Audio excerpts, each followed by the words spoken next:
দেখেন, চিকেন তান্দুরি করেছি বাসায়। এটা কিভাবে করলাম এই প্রসেসটা আমি এখন দেখেন। আমি প্রথমে 4 পিস চিকেন নিয়েছি, যেহেতু আমাদের বাসায় আমরা 4 জন, তাই বড় সাইজের 4 পিস চিকেন নিয়েছি। ওগুলাকে কেচে লেবু দিয়ে একটু মাখিয়ে রাখবো যাতে মুরগির গন্ধটা না আসে। ফ্রোজেন করা পেঁয়াজ, আদা, রসুন দিয়ে দিলাম। আর এখানে দিয়ে দিলাম কাজু বাদাম, পেস্তা বাদাম আর জয়ফল, জয়ত্রী বাটা। তারপরে দিয়ে দিলাম পরিমাণ মতো হলুদ, মরিচ, ধনে গুঁড়া, জিরা গুঁড়া, গরম মশলা গুঁড়া। আসলে বাচ্চারা চিকেন তান্দুরি খেতে অনেক পছন্দ করে, তাই বাসায় আমি অনেক সময় করি। আর দিয়ে দিলাম সয়া সস, ভিনেগার, লবণ, তেল।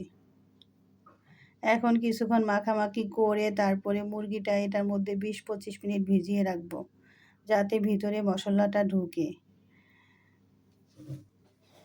এই যে এখন আমি চুলাতে প্যান বসিয়ে তাতে আমি মুরগিটা দিয়ে দিলাম। হালকা আঁচে ভাজবো যাতে ভিতরেও কাঁচা না থাকে। তারপরে যেই মশলাটা থাকবে সেটা একটু রান্না করে নেব।